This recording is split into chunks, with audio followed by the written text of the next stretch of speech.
দেবরাজ সেব্যমান পাবনং হ্রিম কুঞ্জং বাল্যযজ্ঞ সূত্র মিন্দু শেখরং টিকাকরম নারদাদি যোগীবৃন্দ বন্দিতং দিগম্বরং কাশিকা পুরু নিতানাথ ভৈরবং ভজে।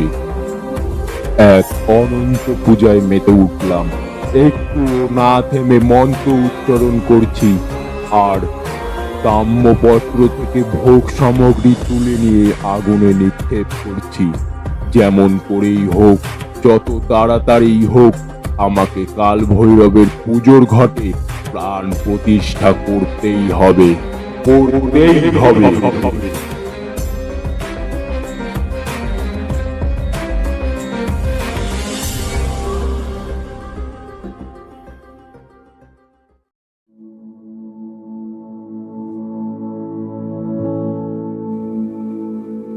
সময়ের কালে চাপা পড়ে কত ইতিহাস, চাপা পড়ে যায় কত সাহিত্য।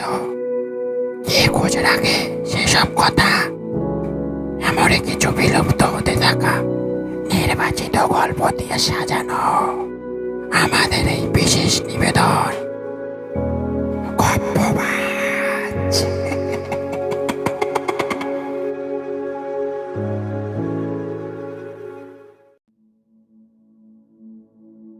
শুরু হতে চলেছে আজকের গল্প, তন্ময় নন্দীর লেখা তারানাথ তান্ত্রিকের গল্প ও তার সাথে কাল ভৈরবের তাণ্ডব।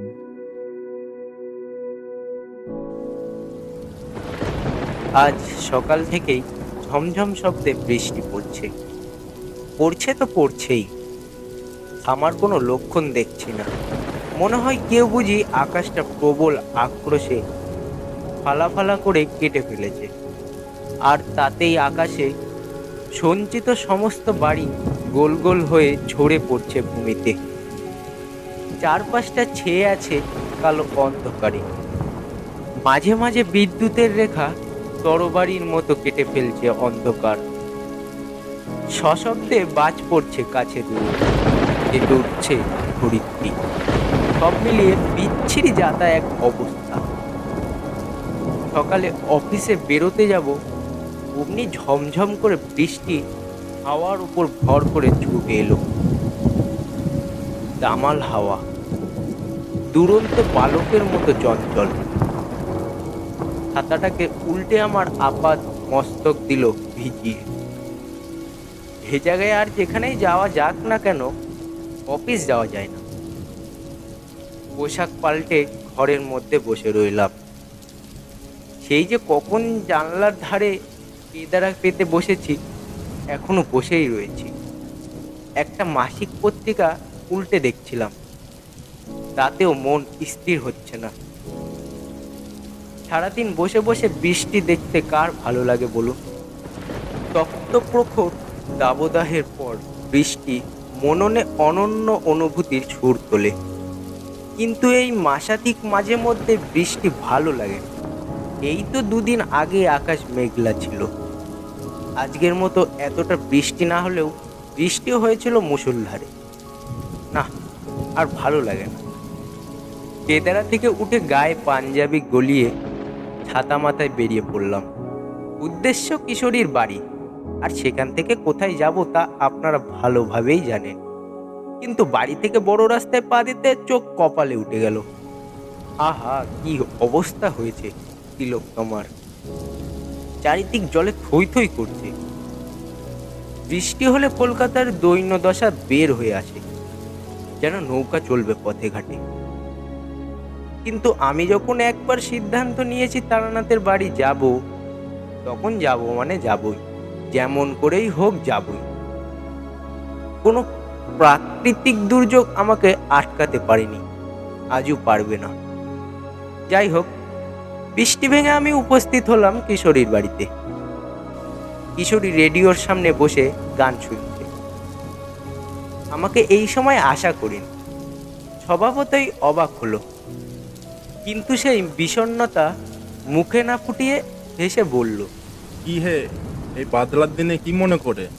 কাছে পিঠে কোথাও কাজ ছিল বুঝি? আরে না না, কোথাও কোনো কাজ নেই। এমন বাদলার দিনে বাড়িতে মন টিকছিল না। তাই চলে এলো। নাও, গায়ে একখান জামা দিয়ে চলো তো। কিশোরী আমার তারা দেখে বুঝে গেল কোথায় যাওয়ার কথা বলছি। বলল, দাঁড়াও, আমি জামা দিয়ে আসছি, তুমি এখানটায় বসো। একটা বেতের মোড়া নির্দেশ করলো। না না, আর বসে সময় নষ্ট করব না, তুমি তাড়াতাড়ি জামা পরে এসো। কিশোরী এবং আমি ছাতা মাথায় মঠ লেনের দিকে চললাম। রাস্তাঘাটে কোনো কাক পক্ষীরও দেখা নেই। শুধু গলির মুখের কাছে এসে দেখলাম তেলে ভাজার দোকানটা খোলা রয়েছে, আর দোকানি গরম গরম তেলে ভাজা ভাজছে। আমরা দোকানটার সামনে এসে দাঁড়ালাম। বৃষ্টির জলের সাথে তেলের কড়াইয়ের ওপর গরম ধোয়া ধোয়া তেল, ছকছক শব্দ। মনে মনে ভাবলাম, এই বাদলার দিনে এইসব না ছাড়া চলে না। গরম তেলে ছাড়া বেগুনিগুলো বাদামি রং ধারণ করতেই দোকানিকে বলে বেশ কয়েকটা ঠোঙাতে নিয়ে নিলাম। পকেট থেকে পয়সা বের করে দোকানিকে মিটিয়ে কিশোরীকে বললাম, চলো হে। তারানাথের বাড়ির সামনে গোড়ালি ডোবার জল জমেছে। ছপ ছপ পায়ের শব্দ তুলে তারানাথের বৈঠকখানে পৌঁছে দেখলাম দরজা বন্ধ। দরজায় ঠক ঠক আওয়াজ করলাম, ঠাকুর মশাই, ও ঠাকুর মশাই, দরজা খুলুন। ভেতর থেকে উত্তর এলো, খোলা আছে, চলে এসো ভেতরে। দরজায় চাপ দিতেই খুলে গেল, মানে ভেতর থেকে ভেজানো ছিল। আমরা দরজার পাশে ছাতা দুখানি রেখে তক্তাপোষের দিকে এগিয়ে যেতে তারানাথ বলে উঠল, দাঁড়াও, একটা গামছা নিয়ে আসি, বেশ ভিজে গিয়েছো যে। আমি তারানাথের হাতে তেলে ভাজার প্যাকেট ধরিয়ে দিলাম। তারানাথ ভিতরে গামছা আনতে চলে গেল। ছাতা থাকলেও বৃষ্টির ঝাপটাই মাথাটা রক্ষা পেলেও পোশাক ভিজে গিয়েছে, একেবারে কাক ভেজা অবস্থা। তারানাথ গামছা এনে আমাদের দুজনের হাতে দিয়ে বলল, নাও, ভালো করে মুছে নাও, গায়ে জল লেগে থাকলে তখন ঠান্ডা সর্দি বেঁধে যাবে। আমরা হাত পা ভালো করে মুছে তক্তাপোষে উঠে বসলাম। তারানাথও উঠে এলো, থুতনিতে হাত বুলিয়ে বলল, তোমরা আসবে বলেই বৈঠকখানার দরজা ভিজিয়ে রেখেছিলাম, অন্যথায় এই সময় কেউ আমার কাছে আসে না, তার উপরে আবার বাদলার দিন। আপনি জানতেন আমরা আসবো? ওই আপনাকে তো আগে বলিনি। তার উপরে বর্ষার দিনে এখানে আসবো তো কোনো কথাই ছিল না। শুধু আপনার এই গল্পের প্রকার লোকটি আমাকে টেনে নিয়ে এলো। কিশোরী অবাক হলো, আবার তা প্রকাশও করে দিল। তারানাথ মৃদু হাসল, দেখলে তো, আসার কথা ছিল না, তবু চলে এলে। কিন্তু আমি জানতাম তোমরা আসবে। দূর তরি, আপনার আজে বাজে কথা বিশ্বাস করতে হবে না। কিশোরীর রাগ সপ্তম পর্যায়ে পৌঁছেছে। ও আরও কিছু বলতে যাচ্ছিল, তার আগেই চারি ভেতরে প্রবেশ করলো। 3 বাটি মুড়ি, তেলে ভাজা আর 3 পেয়ালা চা নামিয়ে রাখতে রাখতে বলল, হ্যাঁ কাকা বাবু, আপনারা যে আজ আসবেন তা বাবা আমাকে বিকাল হতেই বলেছিল। আমি তখন একটা কাপড় সেলাই করছিলাম। বলেছিল, চারিমা, চারিমা, আজ অনেকদিন পর তোর কাকা বাবুরা আসবে, হাতের কাজ ফেলে 3 পেয়ালা ভালো চা করে দিস তো মা। চারির কথা শুনে কিশোরীর গলা দিয়ে একটা অস্ফুট শব্দ বের করে চুপ হয়ে গেল। ফ্যাল ফ্যাল করে চেয়ে রইল আমার দিকে। আমি চারিকে উদ্দেশ্য করে বললাম, কেমন আছিস চারি? আমি ভালো আছি, তবে আপনারা মাঝে মাঝে এলে ভালো লাগবে। কাকা বাবু, আমি এখন যাই, কাজ পড়ে আছে। চাটা খেয়ে নেন, ঠান্ডা হয়ে যাবে। চারি ভিতরে যেতেই তারানাথ সেদিকে চেয়ে বলল, জানো তো, তোমরা এলে মেয়েটা যা খুশি হয় সে কি বলবো। জানো তো, মেয়েটা তোমাদের খুব ভালোবাসে। নাও এবার মুড়ি আর চা তুলে নাও দেখি। ভেজা অবস্থায় চার মুড়ির দৈত্য সমর্থন শরীর চাঙ্গা করে। নাও নাও, খেয়ে নাও। আমরা তিনজনে 3টি বাটি তুলে মুড়ি চিবোতে লাগলাম। সঙ্গে চলতে লাগলো চা চক্র।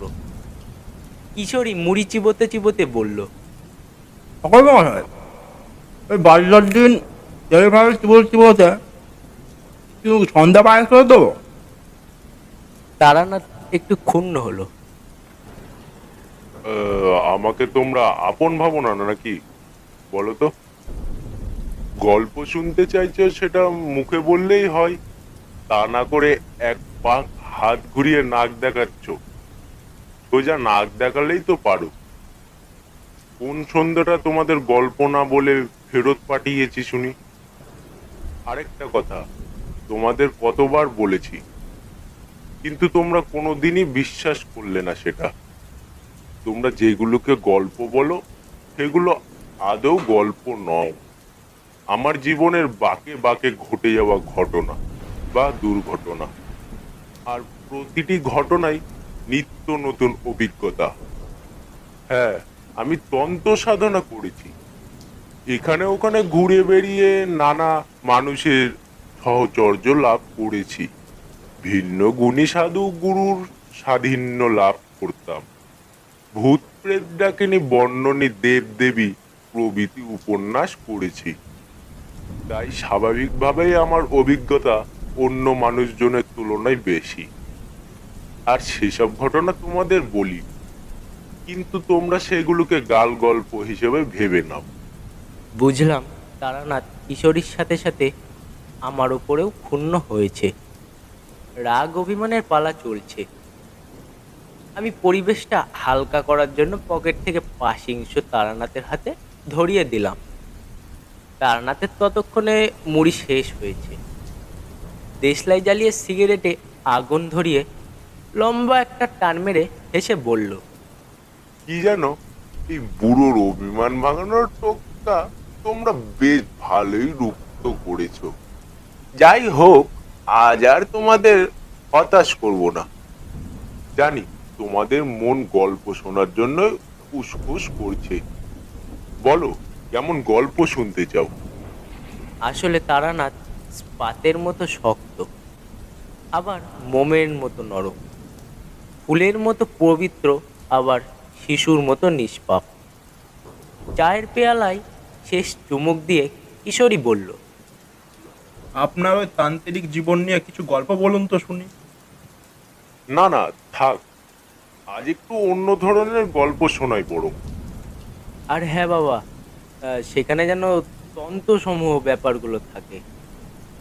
তোমরা দেখছি সব জিনিস একসঙ্গে পেতে চাও, তেমন গল্প আমার অভিজ্ঞতায় আছে। বেশ, শোনো তবে।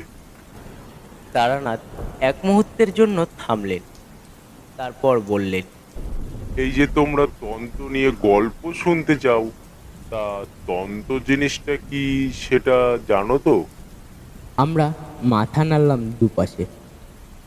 অর্থাৎ জানি না। হ্যাঁ, তারানাথ আগেও দু একবার তন্ত্রের ব্যাখ্যা করেছিলেন, কিন্তু কে আর তা কষ্ট করে মনে রাখে। আমরা গল্প শুনতে আসি, সাধক হতে নয়। তাই গুহ বিষয়গুলো মনে না রেখে গল্পর রসাসাধন করি মাত্র। তারানাথ আবার নতুন করে তন্ত্রের ব্যাখ্যা দিতে লাগলো। তনতি বিস্তরাং পবতি, অর্থাৎ তনাতে বিস্তার যেতে জ্ঞানম অনেন ইতি তন্ত্রম, অর্থাৎ তন্ত্র হলো জ্ঞানের বিস্তার। তাই যারা তন্ত্র সাধনা করে তারা কেবল নিজের জ্ঞানের বিস্তারই করে, একজন তান্ত্রিক হয়ে ওঠেন। আমাদের অন্তরে যে কত জ্ঞানের ভান্ডার লুকিয়ে আছে তা তোমরাও জানো না। 7 সমুদ্র 13 নদীর চেয়েও বেশি জ্ঞান মানুষ তার অন্তরস্থলে বহন করে। সাধারণ মানুষের সাথে একজন প্রকৃতির তান্ত্রিকের পার্থক্য হলো, সাধারণ মানুষ তার অনুষ্ঠিত জ্ঞানকে বহন করে, কিন্তু কোনোদিন সেই জ্ঞানের প্রকৃত অর্থ বুঝতে পারে না। কিন্তু একজন প্রকৃত সাধক বা তান্ত্রিক সেই জ্ঞানকে উপলব্ধি করে মানুষের সেবায় তা নিয়োজিত করে। তন্ত্রে দু রকমের তত্ত্ব থাকে, শিবশক্তি তত্ত্ব ও প্রকৃত তত্ত্ব।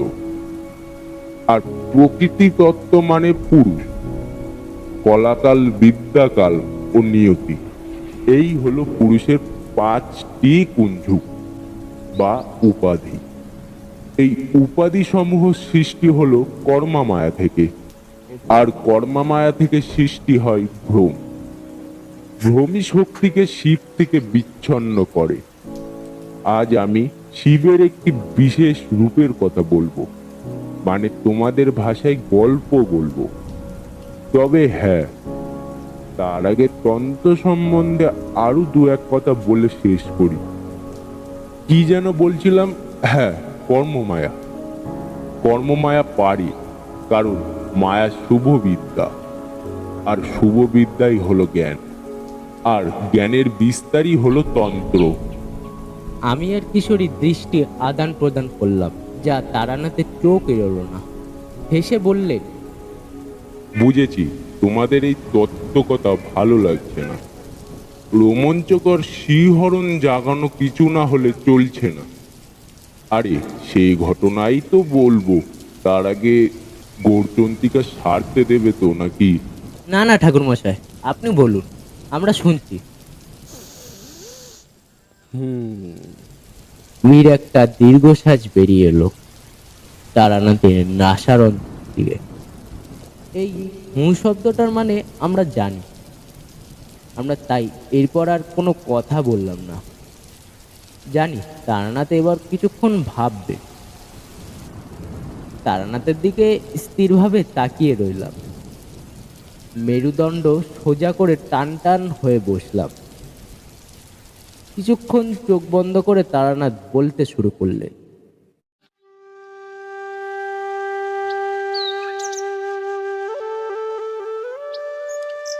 তখন হন্যে হয়ে বাংলার পথে ঘাটে ঘুরে বেড়াচ্ছি। গ্রাম, নগর, জনপদ পায়ের তলায় পিষে যাচ্ছে। যাযাবরের মতো দু চোখের সীমানা ছাড়িয়ে যতদূর যাওয়া যায় হেঁটে যাচ্ছি।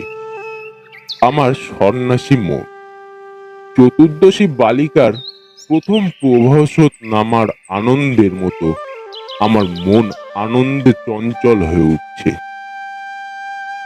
বালিকা যেমন ধীরে ধীরে যুবতী পেরিয়ে নারী হওয়ার অপেক্ষা করে, সদ্গুরুর সন্ধানে আমিও ছুটে বেড়াচ্ছি। হেমন্তের শিশির মাখা বন, জঙ্গল প্রান্তর, বাতাসে রৌদ্রের সাথে খেলাতে মেতে ওঠায় ঝুমঝুম শব্দ। বাঁশঝাড়ের নিজেদের গায়ে গায়ে ঘষা লেগে কটকট শব্দ। যৌবনের পর বার্ধক্য নেমে আসা আকাশের দিকে উঁচিয়ে থাকা মরা কাশফুল। এইসব দেখতে দেখতে সময় কেটে যাচ্ছিল আমার। কোথাও হিতু হতে পারছি না। মাঝে মধ্যে দু একজন গুরুর সহচর্য যে পাচ্ছি না তা নয়, দু একদিন সেসব গুরুর সেবা যত্নও করছি, উপলব্ধি করছি তাদের কার্যকলাপ। তবু মনের মধ্যে লুকিয়ে থাকা অভিজ্ঞ মানুষটি বলে উঠছে, তারানাথ, এ তো কেউ অনন্ত সৃষ্টির তাৎপর্য উপলব্ধি করতে পারবে না। এখানে থাকা মানে মূল্যবান সময় নষ্ট করা। আমি বরাবরই মস্তিষ্কের থেকে অন্তরের কথা বেশি শুনেছি। মন যা বলে তাই করেছি, ভালো মন্দের বিচার কোনোদিনও করিনি। তোমরা আজকাল কি করো জানি না, আমি কিন্তু অন্তরাত্মার কথা মেনে চলি আজও। তোমরা তো জানোই, বীরভূমের মহাশ্মশানে মাতু পাগলির কাছে তন্ত্রগুণ, তাছাড়া মধুসুন্দরী দেবীর আশীর্বাদ ধন্য হয়েছি ঠিকই, কিন্তু নিজের আত্মাকে জেনে উঠতে তখনও পারিনি।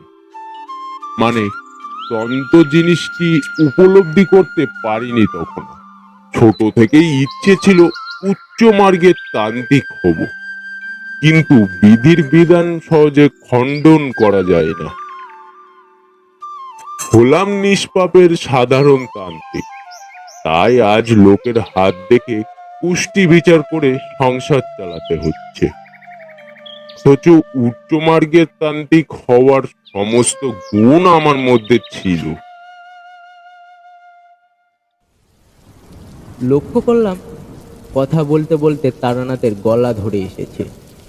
তারানাথ নিজের থুতনিতে হাত বুলিয়ে বুলিয়ে বলতে থাকলো,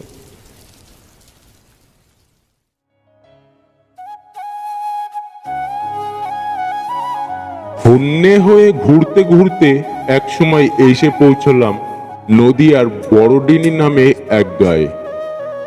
কতটা বাউল মন ছিল তা হয়তো তোমরা এ বয়সে আমাকে দেখে আন্দাজ করতে পারছো না। পারার কোথাও নয়, তবে কি জানো, আজ যখন গল্প বলতে গিয়ে সেসব কথা মনে পড়ে, মনের মধ্যে দুঃখ হয়। আহো, কি সব ভালোই না দিনগুলো ছিল। আজ এখানে তো কাল ওখানে। আজ এই মানুষের সান্নিধ্য তো কাল ওই মানুষগুলোর সহচর্য। এই দেখো কোন দিক থেকে কোন দিকে চলে যাচ্ছি। যাই হোক, গঙ্গার তীরে অবস্থিত গ্রামখানা দেখে ধনেই মনে হলো। বড় বড় ইমারত, দালান সাধারণ কোনো গায়ে চোখে পড়ে না। পথে ঘাটে যে কয়েকজন লোকের সাথে দেখা পেলাম, তাদের পোশাক আশাকে আভিজাত্যের ছাপ। আরো একটি জিনিস লক্ষ্য করলাম, যার জন্য ওই গ্রামের সাথে যোগ আজও আমার রয়েছে। দেখলাম মানুষজনের চোখ মুখে আতঙ্কের ছায়া। আতঙ্কের যে ছায়া লুপ্তে রয়েছে মানুষগুলোর মুখমণ্ডলে তা খুব বেশি পুরনো নয়। আন্দাজ করলাম নিদেন পক্ষে এক পক্ষকালের বেশি হবে না। আমার কৌতূহলী মন আতঙ্কের ছায়াটা কিসের তা জানার কৌতূহল বেড়ে গেল।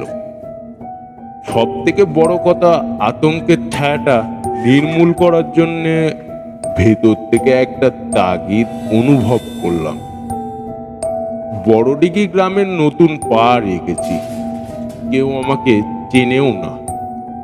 তাই আমি যদি মানুষগুলোকে বলি, তোমাদের কি বিপদ গো, আমাকে বলো, আমি তোমাদের বিপদ থেকে উদ্ধার করব, তাহলে হয় তারা আমাকে পাগল ভাববে, অথবা বদলোক ভেবে গ্রাম থেকে বের করে দেবে।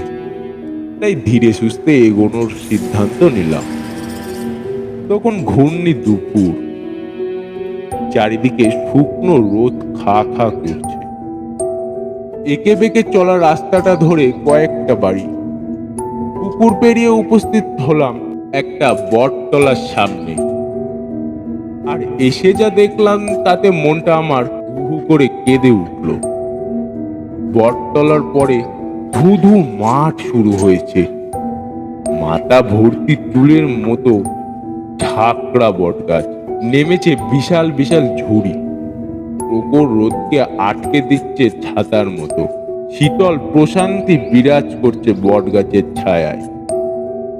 মোটা কান্দের চারিদিকে মাটি পাথর দিয়ে উঁচু করে বাঁধানো, আর তাতে রয়েছে একটা সিঁদুর মাখা কালো পাথর। তোমরা তো জানোই, গ্রামে অনেক দেবদেবী গাছের নিচে অধিষ্ঠান করে। গ্রামের সহজ সরল মানুষ সেই দেবতাদের ভক্তি করে। কি দেখলেন ঠাকুরমশাই? কিশোরী জিজ্ঞাসা করলো। যা দেখেছিলাম তা যেন আর দ্বিতীয়বার দেখতে না হয়, তার জন্য ঠাকুরের কাছে প্রার্থনা করেছিলাম। দেখেছিলাম এক যুবতী তার দু হাতে ধরা শাখা পলা বট গাছের তলায় অবস্থিত দেবতাকে সঁপে দিচ্ছে। ব্যাপারখানা কি তা বোঝার জন্য কয়েক পা পিছিয়ে নিজেকে বট গাছের আড়ালে দাঁড় করালাম। আড়াল থেকেই যুবতীর মুখের দিকে চাইলাম। আহা, কি মায়াবী মুখ, যেন মোম আর মায়া দিয়ে গড়া। আর সেই মোম কেটে যেন অশ্রুরাশি ঝরে পড়ছে এক নাগাড়ে। নীল লঙ্কারির উস্কো খুস্কো চুল হাওয়ায় পথ পথ করে উঠছে। বুকের আঁচল মাটিয়ে ভুলুণ্ঠিত হয়ে পড়েছে। সেদিকে যুবতীর ভ্রুক্ষেপ নেই। শাখাপলা দেবতার চরণে সমর্পণ করার পর যুবতীটি দুহাত ছড়িয়ে হাও মাও করে কাঁদতে লাগলো। এতক্ষণ যা চাপা কান্না ছিল তা হঠাৎ বিস্ফারিত হলো। মেয়েটি আর নিজেকে ধরে রাখতে পারল না, মাথা ঠুকতে লাগলো অনবরত। মাটি নরম থাকায় কপালে সেভাবে আঘাত লাগছে না, কিন্তু নোনতা জলে ভিজে যাচ্ছে মেদিনী। আমি আর দাঁড়িয়ে থেকে এসব দেখতে পারলাম না। যুবতীর কাছে গিয়ে ডাক দিলাম, মা, কি হয়েছে তোমার? কাঁদছো কেন? আমার কথা যুবতীর কানে পৌঁছয়নি। দ্বিতীয়বার ডাক দিতেই মাটি থেকে মুখ তুলে আমার দিকে তাকালো, আর দু চোখে বান ডেকেছে। মাথায় মাটি লেগে আছে, গাল চিবুক ভিজে গেছে, তেমনি গলাও ভিজে গেছে। ভিজে স্যাঁতস্যাঁতে গলায় বলল, কে আপনি? আমাকে তুমি চিনবে না, এই গ্রামে কিছুক্ষণ আগেই পা দিয়েছি। মনের দিক থেকে আমি তান্ত্রিক। একজন তান্ত্রিককে তোমার মনের কথা জানালে কিছুটা দুঃখ তোমার কমবে। আমি কি তোমার দুঃখের কারণ জানতে পারি, মা? যুবতী কিছুক্ষণ শূন্য দৃষ্টিতে আমার দিকে তাকালো, তারপর হাউমাউ করে আমার পায়ে পড়ে কাঁদতে লাগলো। বাবা, আমার সব শেষ হয়ে গেছে, সব শেষ হয়ে গেছে। আমি বাঁচতে চাই না বাবা, মৃত্যু আমাকে সঙ্গ দিচ্ছে না। যুবতীটিকে তার কাঁধ ধরে দাঁড় করালাম। শান্ত হও মা, দুঃখের সময় নিজেকে শান্ত রাখতে হয়। মৃত্যুর শেষ পরিণতি, কিন্তু তার আগে আমাদের অনেক কাজ করে যেতে হয়। ঈশ্বর যে কাজের জন্য আমাদের পাঠিয়েছে, যতদিন না তা সমাপ্ত হয়েছে ততদিন মৃত্যু আমাদের গ্রহণ করে না, সে আমাদের ধরা দেয় না। আমি দেখতে পাচ্ছি তোমার এখনো অনেক কাজ বাকি আছে। যুবতী চোখ মুছল, তারপর ধরা গলায় বলল, বাবা, আমার যে কিছুই আর রইলো না, সব শেষ হয়ে গেছে। জীবনের সুখ কি বুঝতে পারলাম না। আমার নাম তুন্দ্রা, তুন্দ্রা চ্যাটার্জি। জন্মের পর থেকে মা বাবাকে চোখে দেখিনি। মামার কাছেই মানুষ। মামা মন্দিরের প্রধান পূজারী, খুব ভালো মানুষ তিনি। মামাদের কোনো সন্তান নেই, তাই মামা মামি দুজনাই আমাকে খুব স্নেহ করতেন। আমার পৃথিবী বলতে ওরা দুজনাই ছিল। আজ 2 বছর হলো মামি মারা গেছেন। সুস্থ স্বাভাবিক অবস্থায় মামি মারা গেছেন। আমার রূপ দেখে পাড়া প্রতিবেশীরা হিংসা করত, তাই মামি মারা যাওয়ার সুযোগটা কাজে লাগালো কিছু প্রতিবেশী। চারিদিকে চর্চা করতে শুরু করলো আমি নাকি কুলাঙ্গার। বাবা মাকে খাওয়ার পর মামিকেও খেয়েছি। আমার কুলাঙ্গার কথাটা 1 কান 2 কান হতে হতে সারা গ্রামে ছড়িয়ে পড়লো আমি নাকি কুলাঙ্গার। এদিকে আমার বয়সও বেড়েছে। বিবাহিত মেয়েরা বাড়িতে থাকলে বড়রা কি দুশ্চিন্তা করে তা আপনি জানেন বাবা। আমার মামাও আমার বিয়ের জন্য দুশ্চিন্তা করতে লাগলো। মামা কতজনের কাছে, কতজনের বাড়িতে আমার বিয়ের প্রস্তাব নিয়ে গেছে, কিন্তু কেউ মুখ তুলে টাকা নিয়ে একটিবারও। শুধুমাত্র পূজারি বলে ঘাড় ধাক্কা দিতে পারেনি।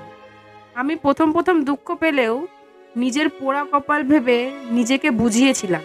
মামাকে আমার বিয়ের ব্যাপারে ভাবতে নিষেধ করেছিলাম। কিন্তু জানেন সন্ন্যাসী বাবা, এই পোড়া কপালির কপালে সুখ উকি দিয়েছিল, কিন্তু সুখের সূর্য ওঠার আগেই ডুবে গেল। আর কোনোদিন সুখের সূর্য উঠবে না।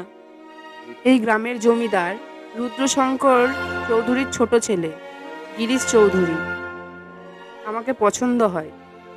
বিয়ের প্রস্তাব পাঠায় আমার বাড়িতে। গিরিশ চৌধুরী শহরে পড়াশোনা করত। পড়াশোনা শেষ করে সবেমাত্র বাড়ি ফিরেছিল। শহরে বড় হওয়ার কারণে কুসংস্কারে আমল দিত না, তাই তার বাবা রুদ্রশঙ্কর চৌধুরী এই বিয়েতে আপত্তি দেখালেও শেষমেশ ছেলের জেদ আর যুক্তির কাছে হেরে গিয়ে এই বিয়েতে মত দেন। আগামী পরশু পূর্ণলগ্নের দিন ছিল, কিন্তু তার আগে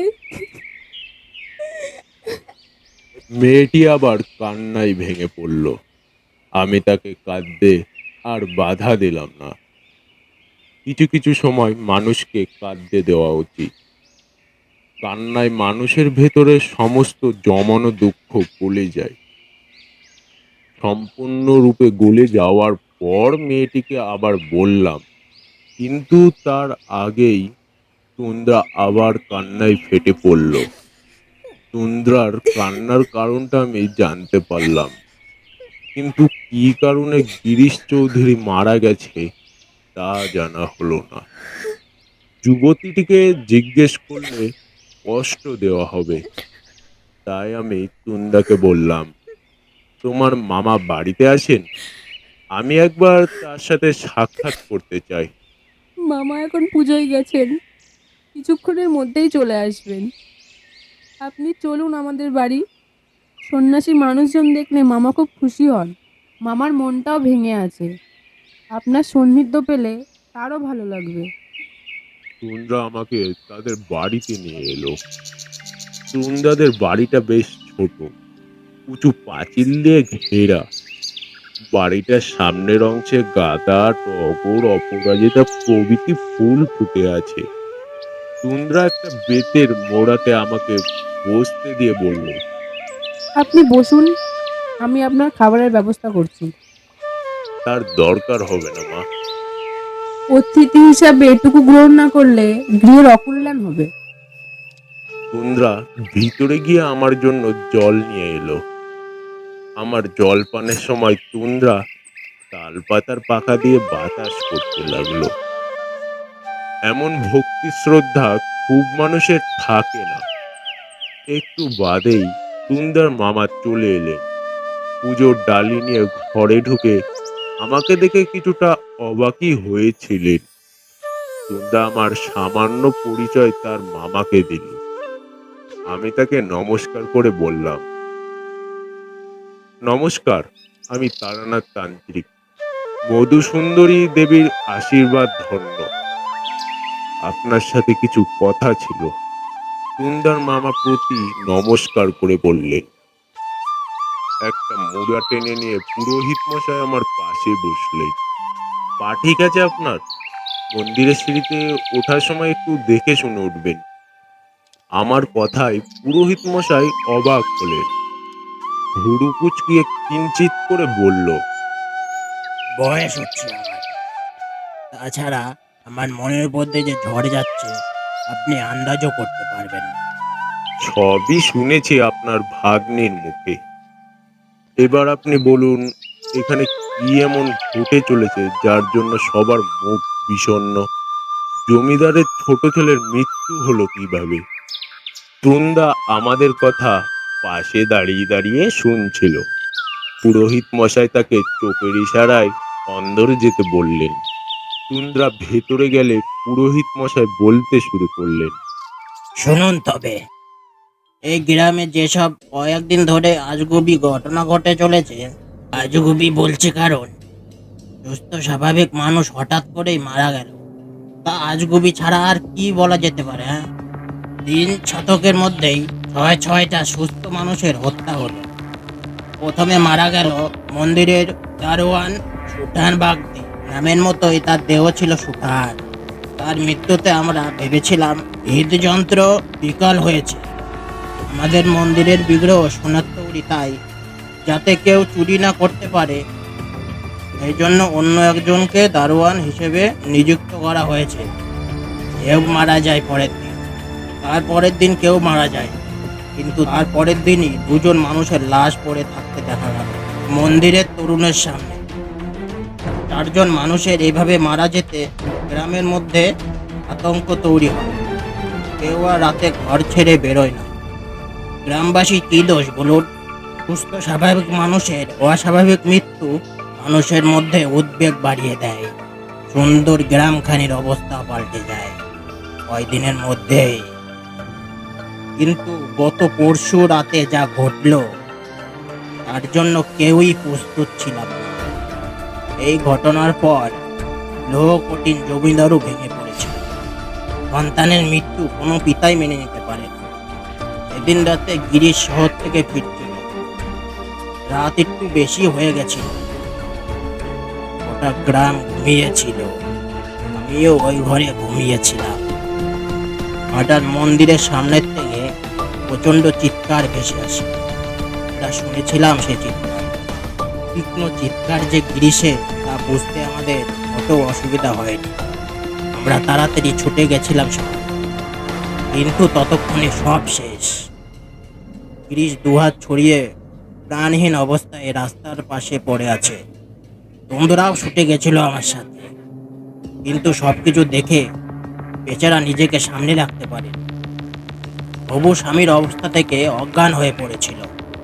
চির দুঃখিনী মেয়েটার যেটুকু স্বপ্ন বাকি ছিল, গিরিশের অকাল মৃত্যুতে তা ভেঙে চুরচুর হয়ে গেল। সেদিন রাত্রিতে মন্দিরে কেউ ঢোকেনি। পরের দিন মন্দিরে পুজো করতে গিয়ে দেখি অলক্ষণে কাণ্ড খাপ, মন্দিরের প্রধান দেবতার বিগ্রহ চুরি গেছে। তাহলে বলা যায় কোনো দুষ্টু লোক, চোর কিংবা ডাকাত সোনার বিগ্রহ চুরি করতে এসেছিল। প্রথমে দারোয়ান দুজন ও পরে আরো যে মানুষগুলো মারা গেছেন, তারা চুরি করতে আসা লোক বা লোকেদের বাধা দিয়েছিল। এই জন্যই মনে হয় তাদের মেরে ফেলেছে। এমনটা নয় তান্ত্রিক মশাই, যে মানুষজন মারা গেছে তাদের শরীরে কোনো আঘাতের চিহ্নই নেই, বিষক্রিয়ায় মৃত্যুও হয়নি। তাছাড়া গতকাল রাত্রেও একজন মারা গেছে। চলুন আপনাকে মন্দিরটি দেখিয়ে নিয়ে আসি। পুরোহিত মশাইয়ের বাড়ি থেকে উঠে মন্দিরের দিকে হাঁটা দিলাম।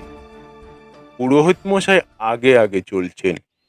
একটা সময় হঠাৎ আমার হাত ধরে বললেন, আমার যা ক্ষতি হওয়ার হয়ে গেছে তান্ত্রিক মশাই, দয়া করে এই গ্রামকে বাঁচান আপনি। সুন্দর গ্রামখানিকে শ্মশানে পরিণত হতে দেবেন না। আমি পুরোহিত মশাইয়ের হাত ধরে উভয় দিলাম। কথা বলতে বলতে আমরা মন্দিরের সামনে হাজির হলাম। মন্দিরের সামনে বিশাল তোরণ মাথা তুলে দাঁড়িয়ে। কারুকার্য মন্দির তোরণ পেরিয়ে উপস্থিত হলাম চাতালে। বিশাল বিশাল থামের ওপর দাঁড়িয়ে থাকা চাতালের বয়স আন্দাজ করা কঠিন। চাতালের সামনের প্রধান মন্দির। প্রধান মন্দিরের দুপাশে দুটি ছোট ছোট মন্দির আছে। ঠাকুর মশাই প্রধান মন্দিরের দিকে আঙুল তুলে বললেন, এই হচ্ছে আমাদের কাল ভৈরবের মন্দির। আর এই ডান দিকে দেখছেন, এটা হচ্ছে রাধা মাধবের মন্দির। দোল পূর্ণিমায় ধুমধাম করে পুজো হয় আর কি। আর ওই দিকে চলুন। আমরা বাম দিকের মন্দিরের সামনে দাঁড়ালাম। দেবী চণ্ডীর মন্দির। এরপর পুরোহিত মশাই আমাকে মূল মন্দিরের সামনে, অর্থাৎ কাল ভৈরবের মন্দিরের সামনে নিয়ে এলো।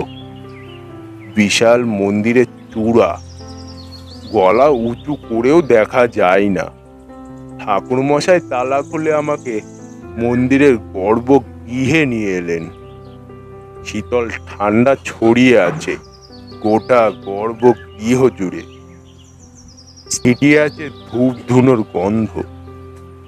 মায়ের শরীরে যেমন এক মিষ্টি গন্ধ থাকে, তেমনই মন্দিরের গর্ভগৃহেও পাওয়া যায় মিষ্টি গন্ধ। যদিও দুটো গন্ধের তুলনা চলে না, কিন্তু আমার মতো তান্ত্রিক গোছের মানুষদের কাছে মন্দিরের গর্ভগৃহের গন্ধ কতটা ভালো লাগে তা বলে বোঝানো যাবে না। পুরোহিত মশাই সামনে আঙুল তুলে দেখিয়ে বললেন, এই যে এখানে কাল ভৈরবের বিগ্রহ ছিল, উচ্চতায় 3 ফুটের কম হবে না। আহা, কি যে রূপ ছিল বাবা, দেখলেই চোখ জুড়িয়ে যায় একেবারে।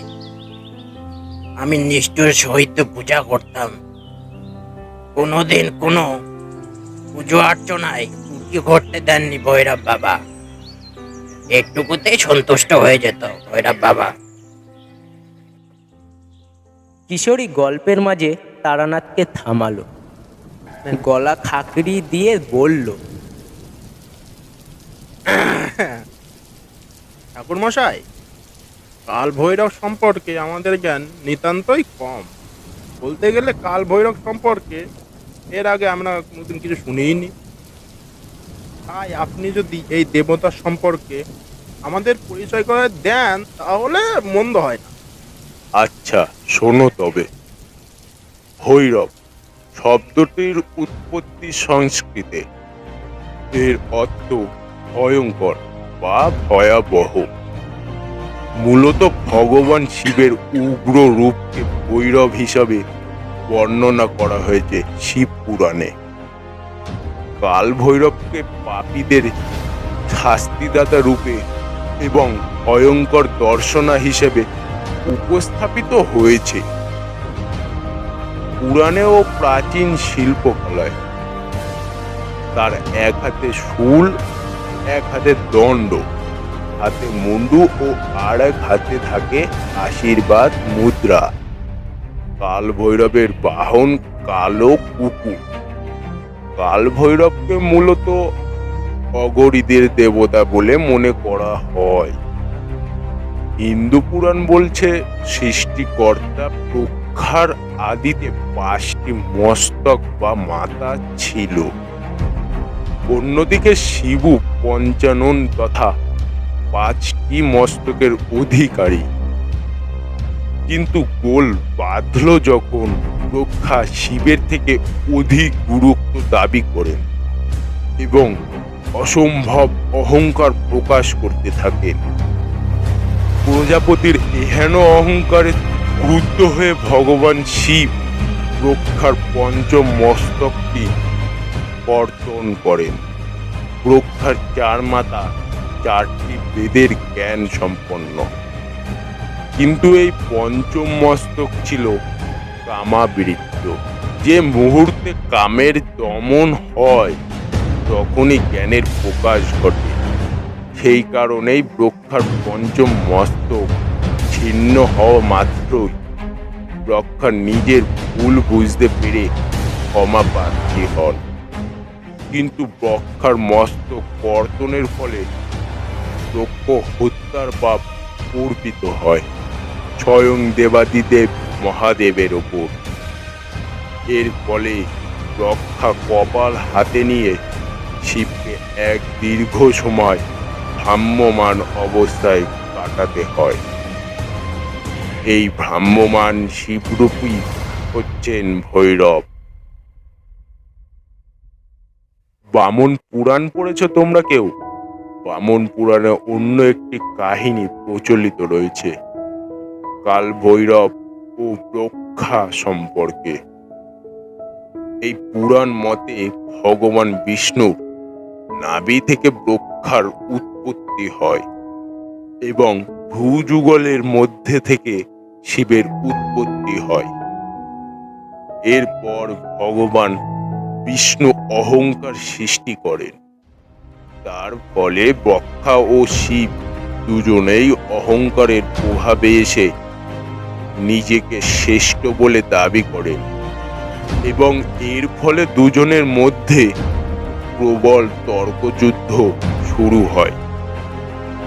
এই তর্কযুদ্ধে শিব পরাজিত হন। ফলে তিনি কাল ভৈরব রূপে নিজের নখ দ্বারা ব্রহ্মার পঞ্চম মস্তক ছেদন করেন। এতে যন্ত্রণায় কাতর ব্রহ্মা অত্যন্ত ক্ষুব্ধ হন এবং ক্ষুব্ধ হয়ে তিনি সূর্যের সমান দীপ্তমান এক শৈত্যবর্ণ তেজস্বী পুরুষ সৃষ্টি করেন। সেই তেজস্বী দৈব পুরুষ চতুর্ভুজ মূর্তি ধারণ করেছিলেন এবং তার 4 হাতে ধনুক, বাণ, তরবারি এবং ঢাল ধারণ করেছিল। সেই দৈব পুরুষ শিবকে অধার্মিক সম্বোধন করে তার সৃষ্টিসীমার বাইরে চলে যেতে বলেন। অন্যদিকে ব্রহ্মার পঞ্চম মস্তক ছিন্ন করার কারণে শিবের ওপর ব্রহ্ম হত্যার পাপ লাগে এবং ব্রহ্মা তাকে অভিশাপ দেন যে ব্রহ্মার এই ছিন্ন মস্তক শিবের হাতে লেগেই থাকবে। শিব এতে দুঃখ পেয়ে কৈলাস ত্যাগ করে চলে যান এবং ভিক্ষুক বেশে বিচরণ করতে থাকেন। আর সেই ব্রহ্মা নির্মিত তেজস্বী দৈব পুরুষ কৈলাস অধিকার করে থাকতে শুরু করেন। এইভাবে একদিন শিব বদ্রিক আশ্রমে গিয়ে ভিক্ষা প্রার্থনা করেন। তার প্রার্থনায় নারায়ণ ভিক্ষা দেবার জন্য বাইরে আসেন। নারায়ণ বলেন, নারায়ণ নারায়ণ, যদি আপনি ভিক্ষা চান তবে প্রথমে আপনার ত্রিশূল দ্বারা আমার আঙুলে প্রহার করুন। নারায়ণের নির্দেশে শিব তার আঙুলে প্রহার করলে সেখান থেকে রক্তের 3টি ধারা প্রকট হয়। তার 2টি ধারা থেকে মন্দাকিনী ও শিপ্রা নামে 2 নদীর উৎপত্তি হয় এবং 3য় ধারাটি পড়ে মহাদেবের হাতের ওপর। এতে শিবের হাত থেকে ব্রহ্মার মস্তক আলাদা হয়ে যায় এবং রক্ত ও তার পাপও ধুয়ে যায়।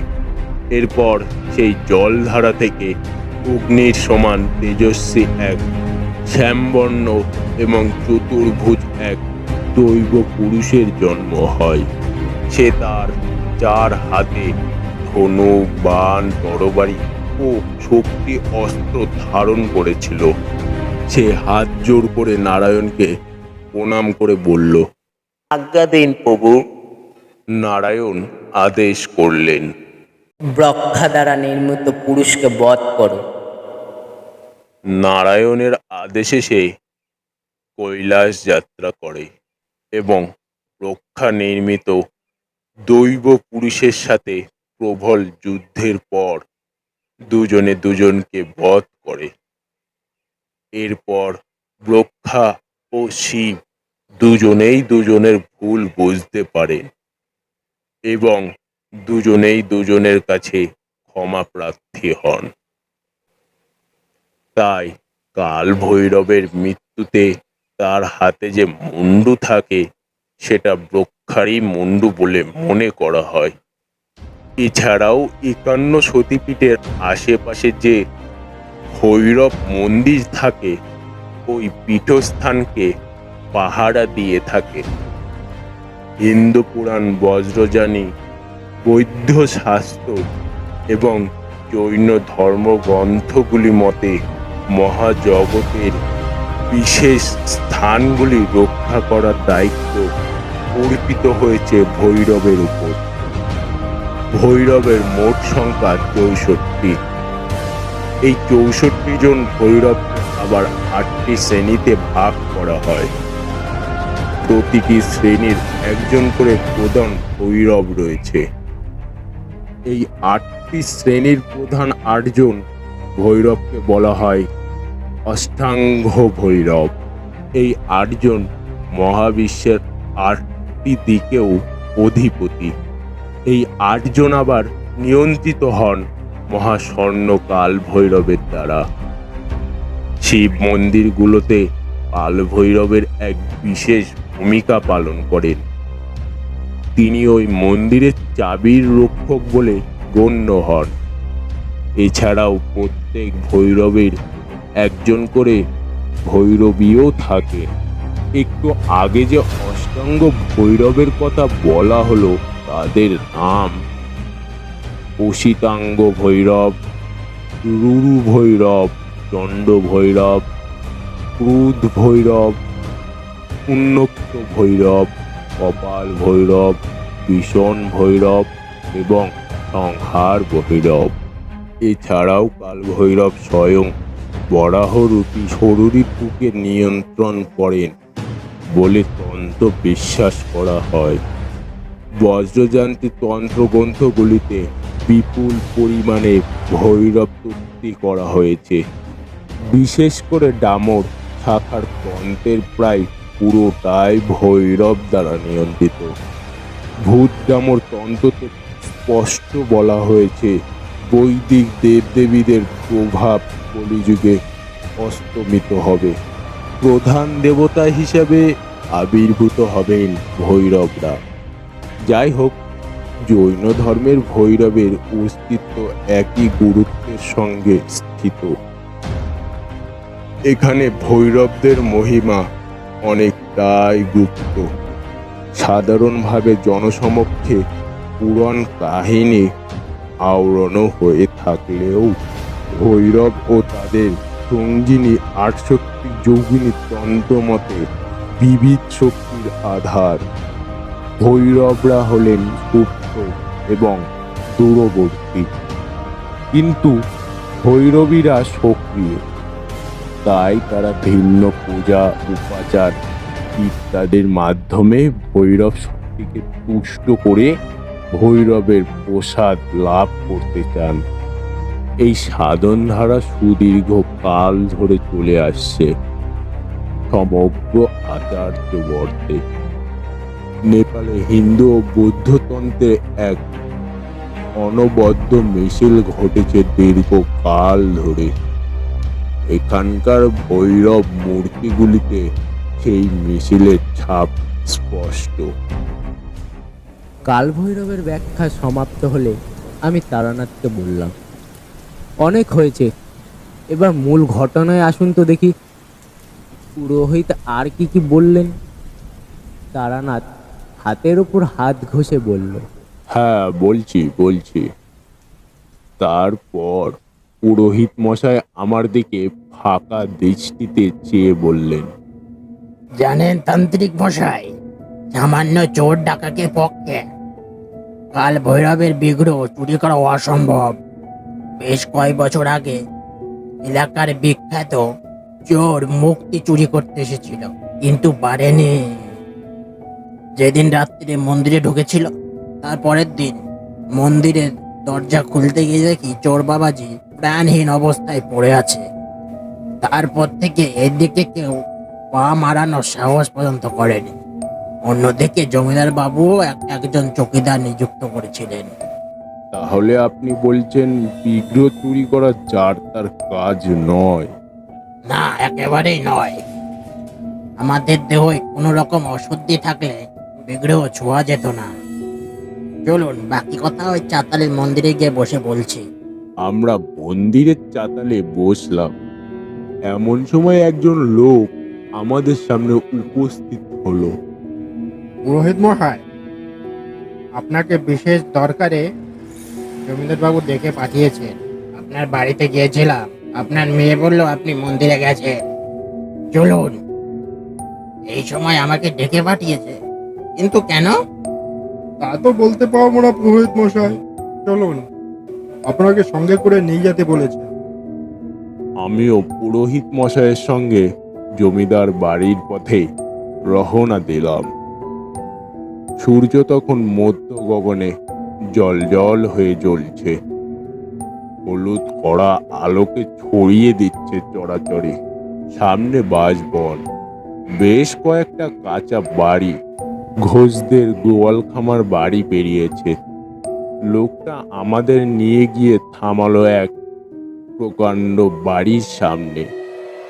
নির্জন দুপুরের অলস আলোয় ধুলো মাখা জমিদারের বাড়ি ঐতিহ্যের সহিত দাঁড়িয়ে।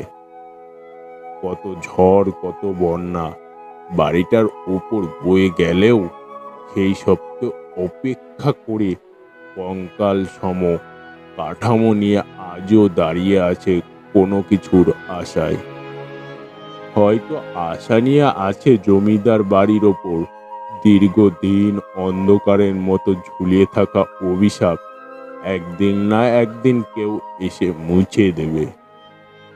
সবুজ ঘাসে ঘেরা উঠোন পেরিয়ে জমিদার বাড়ির অন্দরমহলের দিকে পা বাড়ালাম। লোকটা পুরোহিত মশাই আর আমাকে একতলার একটি ঘরে নিয়ে গেল। ঘরটি লম্বা চওড়া, বেশ বড়। সামান্য ভিড় জমে আছে ঘরটিতে। একজন বয়স্ক অথচ শক্ত চেহারা লোককে ঘিরে কয়েকজন দাঁড়িয়ে আছে। আমরা যেতেই সবাই সে ঘর থেকে চলে গেল। লোকটির পোশাক আশাক জমিদার তা চিহ্নিত করে। মাথায় কালো চুল অবশিষ্ট নেই, সব সাদা। সন্তান হারানোর ব্যথায় মুখ শুকিয়ে আছে। কেদারা থেকে উঠে পুরোহিতের কাছে এগিয়ে এসে বললেন, ক্ষমা করবেন পুরোহিত মশাই, আপনাকে এই সময় তলব করে আনা উচিত হয়নি, কিন্তু আমার উপায়ও নেই। জানেন তো, সমস্ত প্রজাদের মান রক্ষা করা আমার কর্তব্য। জানেন তো, আপনার উপরে মন্দিরে সব দায়িত্ব দেওয়া ছিল, এমনকি চাবিও আপনার কাছে থাকতো। তারপরে এমন ঘটনা ঘটছে, তাই সকলে চাইছে আপনাকে এবার অব্যাহতি দেওয়া হোক। এদিকে আপনার বয়সও বাড়ছে, যা ক্ষতি হবার তো হয়েই গেছে। তাই আমি চাইছি কাল ভৈরবে একটা পাথরের মূর্তি বসিয়ে নতুন করে কাউকে মন্দিরের দায়িত্ব দিতে। পুরোহিত মশাই মন্দিরের বাক্য শুনে মাথা নামিয়ে নিল। আমি যে এতক্ষণ দাঁড়িয়েছিলাম সেদিকে কোনো ভ্রুক্ষেপ নেই জমিদারের। আমি কথা বলতে আমার দিকে চাইলেন।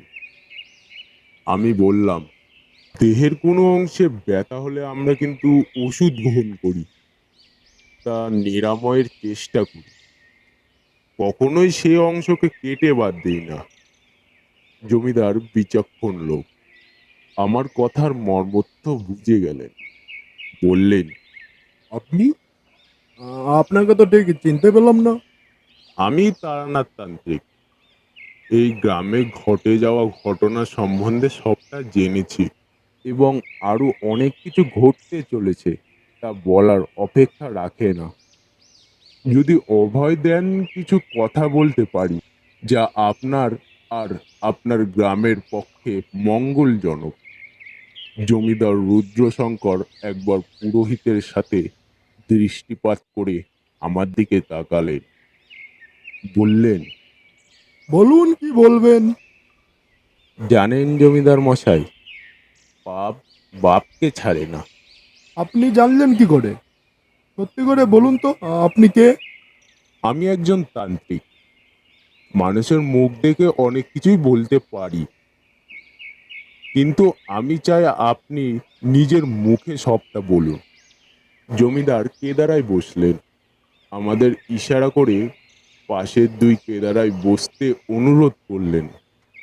আমরা বসতেই জমিদার মশাই বলতে শুরু করলেন। সবটাই আমার পিতামহর কাছ থেকে শোনা। আমাদের বংশ পরম্পরায় জমিদারির ব্যবস্থা। আমার পিতামহের নাম শিবশঙ্কর চৌধুরী। শিবশঙ্করের পিতা অর্থাৎ আমার প্রতিপাতং ভোলানাথ চৌধুরী ছিলেন খুবই ধরন্ধর প্রকৃতির মানুষ। অন্যদিকে ভোলানাথ চৌধুরীর ভাই আশুতোষ চৌধুরী ছিলেন ধার্মিক মানুষ। ধর্মকর্ম ছাড়া কোনোদিন কিছুই বোঝেননি। শুনেছিলাম ধর্ম কাজ করার জন্য আশুতোষ কোথাও যেতেন না, নিজের গৃহতে মন্দির বানিয়ে ঠাকুর দেবতার নাম জপ করতেন। জমিদারি শাসন ব্যবস্থা বৈভব প্রাচুর্যে এইসব তার মতি ছিল না, আর তাই এই সুযোগটাই কাজে লাগায় ধুরন্ধর ভোলানাথ চৌধুরী। তাদের পিতা মারা যাওয়ার পর আশুতোষের সরলতা সুযোগ নিয়ে কৌশলে জমিদারি নিজের হাতে নিয়ে নেয় ভোলানাথ চৌধুরী। শুধু তাই নয়, আশুতোষ চৌধুরীকে সমস্ত সম্পত্তির থেকে বঞ্চিত করে, তাকে নিজের বাড়ি থেকে বিতাড়িত করে। ভাইয়ের প্রতি ভোলানাথের দয়া মায়াও ছিল না। আশুতোষ চৌধুরীর একমাত্র সন্তান তখন সবে 1 বছরে পা দিয়েছে। আশুতোষের স্ত্রী ভাসুর ঠাকুরের অন্যায়ের প্রতিবাদ করেছিলেন, কিন্তু তাকেও প্রহার করে ভোলানাথ চৌধুরী। অগত্যা স্ত্রীকে নিয়ে বাড়ি ছেড়ে দিতে বাধ্য হয়। আশুতোষের বর্তমান প্রজন্মের খোঁজ জানেন? বর্তমান কোনো প্রজন্মের খোঁজ আমাদের কাছে নেই। শুনেছিলাম আশুতোষ চৌধুরী কয়েকটা দুর্গ্রামে বসবাস করতে শুরু করেছিল। তার ছেলে সদাশিবও পিতার ধর্মিক ছিলেন, তাই জমিদারি ফিরে পাওয়ার কোনো প্রতিহিংসা আমাদের প্রতি দেখাননি। আরো একটা কথা বলা আছে তান্ত্রিক মশাই। পিতামহর কাছ থেকে শুনেছিলাম ভাইকে বিতাড়িত করার পর থেকে ভোলানাথ চৌধুরী খুব উদ্বিগ্ন অবস্থায় থাকতেন। ভয় তাকে তাড়া করে বেড়াতো সর্বদা। ভয় পেতেন এই বুঝি তার সমস্ত জমিদারি তার ভাই এসে কেড়ে নিয়ে চলে যাচ্ছে, এই বুঝি গ্রামের লোক তার উপরে বিশ্বাস হারিয়ে আক্রমণ করতে আসছে। এইসব অবিশ্বাসের জন্যই কাল ভৈরব মন্দির প্রতিষ্ঠিত করেছিলেন। তারপর থেকে ভগবান কাল ভৈরব আমাদের গ্রামখানাকে ও জমিদার পরিবারকে রক্ষা করে আসছিলেন। নিত্য পূজা এবং বছরে একবার ধুমধাম করে পূজা হওয়ার দরুন বাবা আমাদের প্রতি সন্তুষ্ট ছিলেন। এই ঘটনা ছাড়া বড় ডিহিতে আগে কখনো কারোর অপমৃত্যু হয়নি, সবই বাবার কৃপা। আমি যা বুঝার বুঝে গেলাম। জমিদার মশাইকে বললাম, থাক, আর কিছু বলতে হবে না, খুব সাবধানে থাকবেন এখন, আপনাদের শত্রু ফিরে এসেছে। কি বলছেন? আশুতোষ চৌধুরীর বংশধর বেঁচে আছে আর সে আমাদের উপর প্রতিশোধ নিচ্ছে? এখন সবটা বলা যাচ্ছে না জমিদার মশাই। আমি আজ পুরোহিত মশাইয়ের বাড়িতে রাত্রি বাস করব এবং রাত্রে ধ্যানে বসবো। আশা করি আমার ইষ্ট দেবী আমায় সবটা বুঝিয়ে দেবে। আমি কাল আপনাকে সবটা জানাচ্ছি। এখন আসি। আর হ্যাঁ, আপনাকে কাল ভৈরবের পাথরের মূর্তি বসাতে হবে না। আশা করি প্রকৃতি বিগ্রহ খুব তাড়াতাড়ি মন্দিরে অবস্থান করবে। আমরা জমিদার বাড়ির থেকে চলে এলাম। আসার পথে পুরোহিত মশাই হাত ধরে কাঁদতে লাগলেন। পুরোহিত মশাইয়ের চোখে মুখে অনুশোচনার ছাপ স্পষ্ট। আমি জিজ্ঞেস করলাম, পুরোহিত মশাই, আপনি কি কোনো অন্যায় করেছেন? বড্ড অন্যায় করে ফেলেছি তান্ত্রিক মশাই। আমার যে নরকে ঠাঁই হবে না। সারা জীবন নিষ্ঠা ভরে পূজা করার পর শেষে পাপের ভাগিদার হয়ে গেলাম। কি করেছেন আপনি, বলুন। যিনি বড় ডিহের গ্রামকে রক্ষা করেন, আমাদের সময়কে রক্ষা করে, তাকে অছুত করে দিয়েছি তান্ত্রিক মশাই। ওই পাষাণ খাপালিক আমাকে ভয় দেখিয়েছিলেন, বলেছিল একদিন কাল ভৈরবের পূজা বন্ধ রাখতে। জমিদার মশাই, একটা কথা আপনাকে বলতে ভুলে গেছি। জমিদার ভোলানাথ যখন কাল ভৈরবের মন্দির প্রতিষ্ঠা করে, তার শর্তই ছিল নিত্য পূজা করা। কোনোদিন যদি বাবা পূজা না পায়, মন্দির ছেড়ে গ্রাম ছেড়ে চলে যাবে। পাপালিকে সুযোগটা পেয়েই কাজে লাগিয়েছিল। আমি প্রথমে রাজি হইনি, এমন একটা জঘন্য কাজ করতে স্বীকার করেছিলাম, কিন্তু পাষাণটা আমার ভাগ্নিকে তুলে নিয়ে গিয়ে নিজেরও তার অপদেবতার ভোগের কথা বলেছিলেন। মা বাবা মরা মেয়েটা এমন সর্বনাশ হতে দিতে পারিনি, কিন্তু তখন জানতাম না যার সুখের জন্য এমন কাজ করলাম তার হবু স্বামীকেও মেরে ফেলবে। পুরোহিত মশাই কাঁদতে লাগলেন। সবই নিয়তি, আমরা শুধু নিমিত্ত মাত্র, সব ঠিক হয়ে যাবে, চলুন। তন্দ্রা যেমন রূপবতী তেমনই গুণবতী, অতিথি সেবায় কোনো ত্রুটি রাখেনি। রাত্রে খাওয়া সেরে আমি ইষ্ট দেবীকে স্মরণ করলাম। চোখ বন্ধ করে ধ্যানে বসলাম। ইষ্ট দেবী কিছুক্ষণের মধ্যেই প্রকট হন। মিহি গলায় বলল,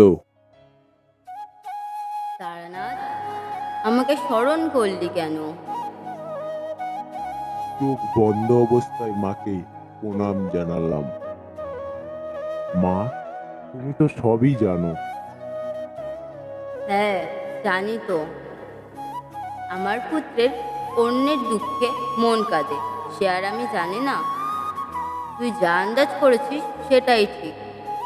সেদিন রাত্রে কিভাবে মূর্তি চুরি হয়েছিল আর জমিদারের ছেলে কিভাবে মারা গেছিল, তুই নিজের চোখে দেখে নে। আমি তোকে দৃষ্টি দিচ্ছি। মিহি ডাকটা থেমে গেল। দেবীর কৃপায় আমি সেদিনের দৃষ্টপটে পৌঁছে গেলাম।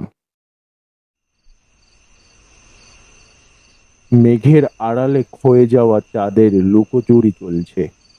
মাঝে মধ্যেই ভিড়ছে মেঘের দলে, কিন্তু পর মুহূর্তে মেঘেদের দল চাঁদকে বের করে দিচ্ছে।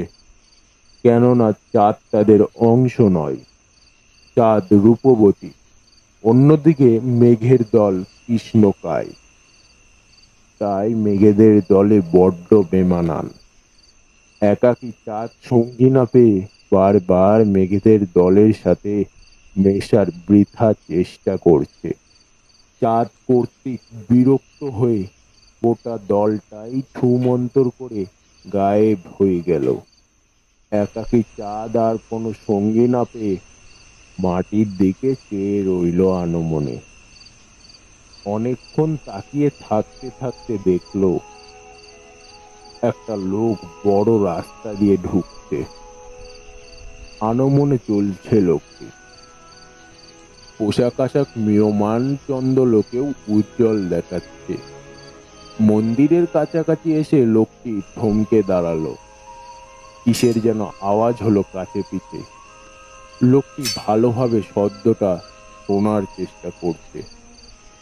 বেশ কিছুক্ষণ ধরে শোনার পর বুঝলো শব্দটা ধাতব, আর তা আসছে মন্দিরের মধ্যে থেকে। লোকটি আশেপাশে চোখ মেলে দেখার চেষ্টা করলো। কাছে পিঠে কেউ নেই। দু চারবার জোরে জোরে হাত দিল, কিন্তু এই নিশুতি রাতে কেউ জেগে নেই। অর্থাৎ যা করার তাকে একাই করতে হবে। লোকটা ভাবলো বাড়ি গিয়ে লেঠেলদের ডেকে আনতে আনতে চোরটা কাল ভৈরবে সোনার মূর্তি নিয়ে চম্পট দেবে। মন্দিরের তরণ পেরিয়ে লোকটা হনহন করে চলল মূল মন্দিরের দিকে।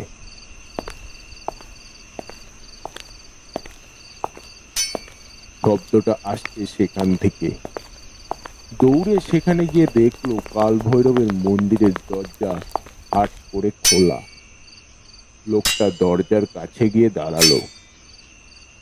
ওই তো কাল ভৈরবের পায়ের কাছে উজ্জ্বল প্রদীপের হালকা আলোয় দেখা যাচ্ছে একটা মাথায় জটাওয়ালা লোক শাবল দিয়ে কাল ভৈরবের মূর্তিটিকে বেদি থেকে তোলার চেষ্টা করছে।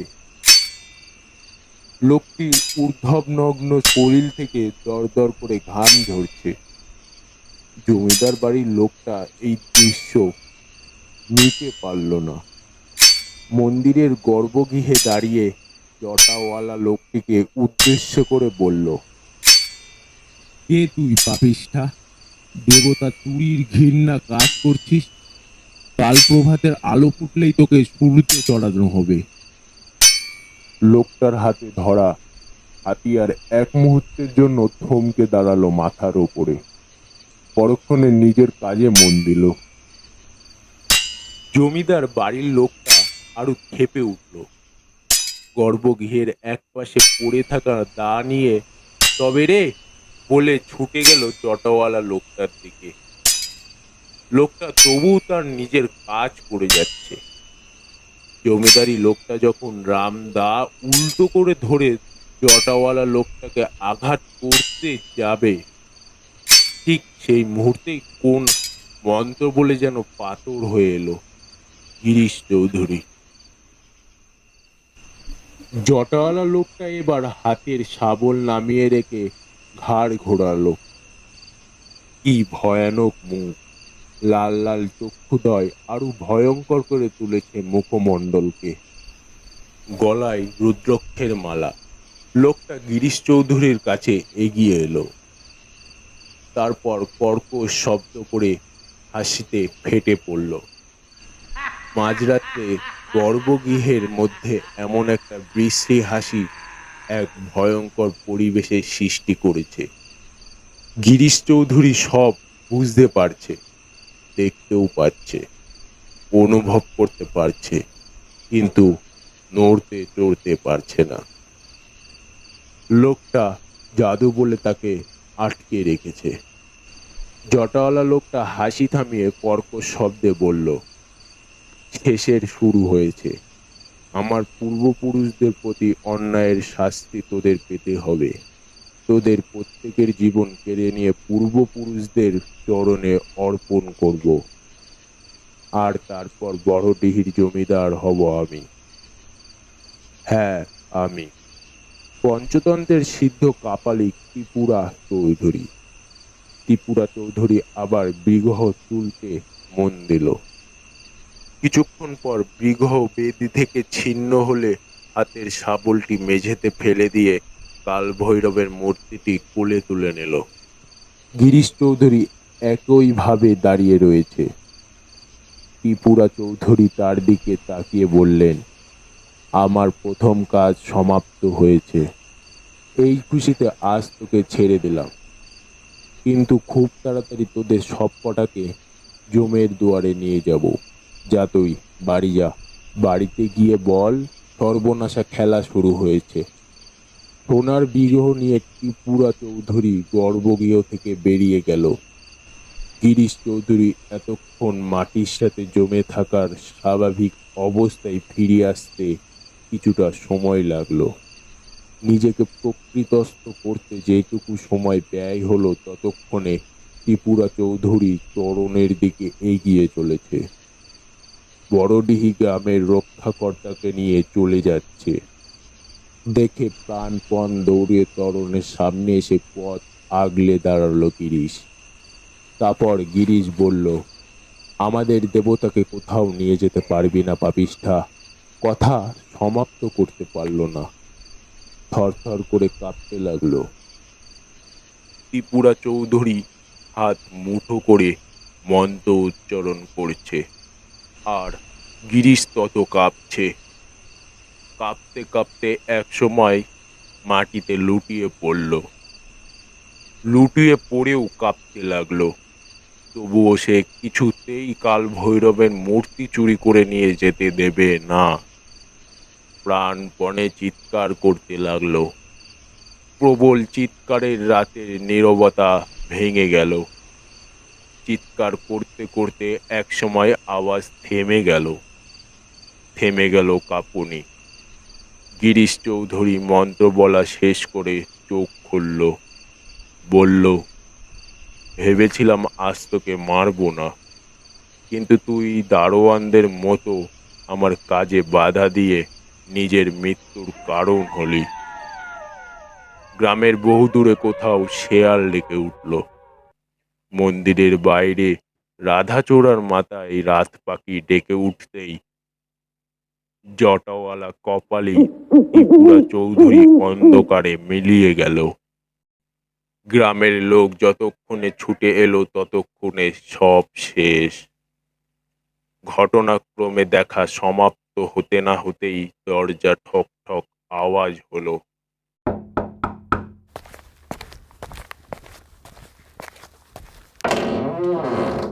আমি ধ্যান ছেড়ে উঠে গিয়ে দরজা খুললাম। পুরোহিত মশাই ভয়ার্ত চোখে দরজার সামনে দাঁড়িয়ে আতঙ্কিত গলায় বললেন, আরও একটি সর্বনাশ হয়ে গেছে তান্ত্রিক মশাই। জমিদার বাড়ির পেয়াদা এই মাত্র খবর দিয়ে গেল, জমিদার বাড়ির বড় ছেলে মারা গেছে। আমাদের এখনই ওখানে যেতে হবে। নিশুতি রাতে লণ্ঠন হাতে নিয়ে আমরা বেরিয়ে পড়লাম জমিদার বাড়ির উদ্দেশ্যে। জমিদার বাড়িতে পৌঁছে দেখলাম ভেতর থেকে কান্নার রোল ভেসে আসছে, আর বাইরে কতগুলি লণ্ঠন আনাগোনা করছে, সঙ্গে চাপা উত্তেজনা। আমাদের দেখে পথ ছেড়ে দিল সকলে। বাড়ির ভিতরে উঠানে পা দিতেই কান্নার রোল আরো জোরালো হলো। মৃতদেহ উঠানে শোয়ানো আছে। আমি মুখের ঢাকা সরিয়ে দিতে বললাম। একজন লোক উঁচু করে আলো তুলে ধরল। রক্ত শূন্য মুখ, সাদা ফ্যাকাশি চোখ। জমিদার আমার কাছে এগিয়ে এসে বললেন, পাষাণটা এসেছিল, বলেছিল জমিদার বাড়িটা দিয়ে দিতে। আমি তাকে জমিদারের অর্ধেক দিতে চেয়েছিলাম, কিন্তু সে সম্পূর্ণ চাই। আমি তাতেও রাজি হয়েছিলাম, শুধু বলেছিলাম এই হত্যা নীলা বন্ধ করতে। আমাদের কথাবার্তা যখন চলছে তখন বড় ছেলে এসে বলে, একজন পাপিষ্টা খারাপ লোকের হাতে বড় দিহির জীবন ভবিষ্যৎ তুলে দিতে পারবে না। তাতে যাই হোক না কেন, বড় ছেলে বাধা দেওয়ায় তাকে হত্যা করে ওই কাপালি।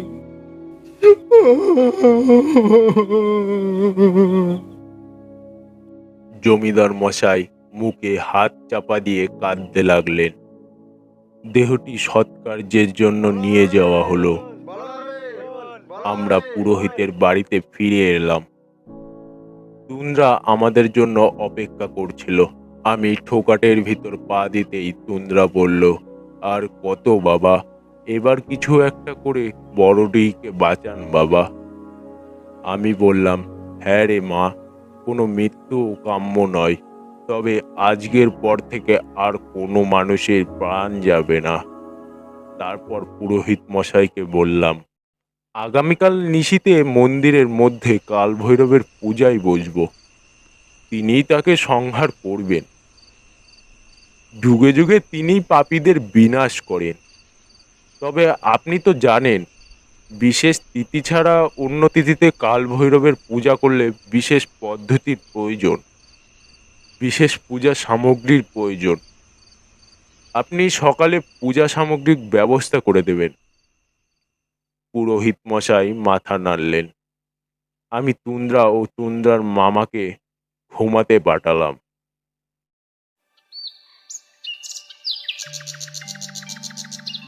পরের দিন কাল ভৈরবের পুজোর সমস্ত সামগ্রী জোগাড় করলেন মামা ভাগ্নে মিলে। দুপুরের দিকে জমিদার বাড়ি থেকে আরো কিছু তথ্য জোগাড় করলাম এবং মন্দিরের যথাসময়ে উপস্থিত হতে বললাম। সন্ধ্যা নামলে পুজোর সমস্ত উপকরণ নিয়ে মন্দিরে পৌঁছালাম। পুরোহিত মশাই সহচরী হতে চেয়েছিলেন, কিন্তু বয়স্ক ব্যক্তিটিকে আমি এইসবে জড়াতে চাইনি। জমিদার আমার আসার আগেই এসে পৌঁছেছেন। আজ কেমন যেন খা খা করছে মন্দির চত্বর। আধারের পাতলা চাদর পুরো চত্বরকে ঢেকে রেখেছে। কাক, পক্ষী, পোকা মাকড় কোনো কিছুর শব্দ নেই। সব কেমন যেন আজ বোবা। চারপাশটা দেখে নিয়ে আমি আর রুদ্রশঙ্কর গর্ভগৃহে প্রবেশ করলাম। মন্দিরে কাল ভৈরবের বিগ্রহ নেই। দুষ্ট কপালিক তা চুরি করেছে, তাই মাটির ঘট দেবতার নামে স্থাপন করলাম। ঘটে গঙ্গার জল ভরে ও ডাব চাপিয়ে সিঁদুর মাখিয়ে প্রাথমিক ক্রিয়া সমাপ্ত করে ঘটের সামনে আসন পেতে পদ্মা আসনে বসলাম। আমার পাশে বসল জমিদার রুদ্রশঙ্কর চৌধুরী। তার চোখে মুখে আতঙ্কের ছাপ স্পষ্ট। কাদের ঝোলা কাঁধ থেকে নামিয়ে ডান পাশে রাখলাম এবং কিছু শুকনো কাঠ ঝোলা থেকে বের করে জড়ো করে আগুন ধরালাম। আগুন ধরে আসতে যতটা সময় লাগলো, একে একে নানা ছোট বড় তাম্য সামগ্রী ঝোলা থেকে বের করে সাজাতে লাগলাম। কাল ভৈরবের ভোগ সামগ্রী। কিছুক্ষণের মধ্যে শুকনো কাঠ দাও দাও করে জ্বলতে শুরু করলো। এত তাড়াতাড়ি শুকনো কাঠে এতটা আগুন সঞ্চালন হয়ে যাবে বুঝতেই পারিনি। তাই শীঘ্রই তাম্য সামগ্রীতে বাতাসা, ভোগ চাল, মুগ ডাল, বিশুদ্ধ ঘি, শৈশব লবণ রেখে দিলাম। দাও দাও করে লেলিহান শিখায় জ্বলছে কাঠের আগুন। সেই আগুনের রাক্ষসের শিখা অনেক কিছুই বুঝিয়ে দিচ্ছে। আগুনের হলদেটে আলোয় ভরে গেল পুরো গর্ভগৃহ। হলদেটে আলোয় আরো ফ্যাকাশে দেখাচ্ছে জমিদারের মুখ। উদ্বিগ্ন আতঙ্কিত নয়নে বারবার আমার দিকে চাইছেন। দুই ছেলেকে হারানোর যন্ত্রণা বুকে নিয়ে বসে আছেন। কারণ বড়ডিহি গ্রামকে বাঁচাতে হবে ওই নররূপী পিচাসটার হাত থেকে। তিল তিল করে গড়ে তোলা সোনার বড়ডিহি গ্রামকে এইভাবে ভেঙে যেতে দেবেন না রুদ্রশঙ্করকে কাল ভৈরবের ঘটের সামনে সাষ্টাঙ্গে প্রণাম করতে বললাম। রুদ্রশঙ্কর তাই করল। তারপর নিজের আসনে ফিরে এলে আমি নিজের উপবিত দক্ষিণ হস্তে ধারণ করে মন্ত্র আওড়াতে লাগলাম।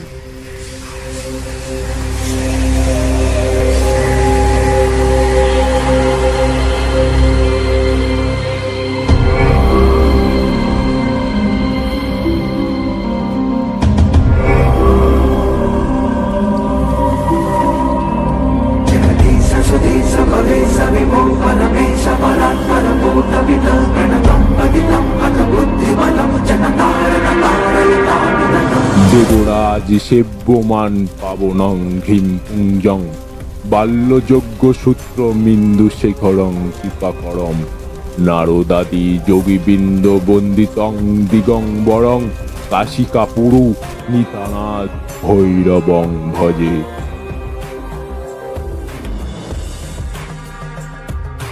এক অনন্ত পূজায় মেতে উঠলাম। একটু না থেমে মন্ত্র উচ্চারণ করছি আর তাম্রপত্র থেকে ভোগ সামগ্রী তুলে নিয়ে আগুনে নিক্ষেপ করছি।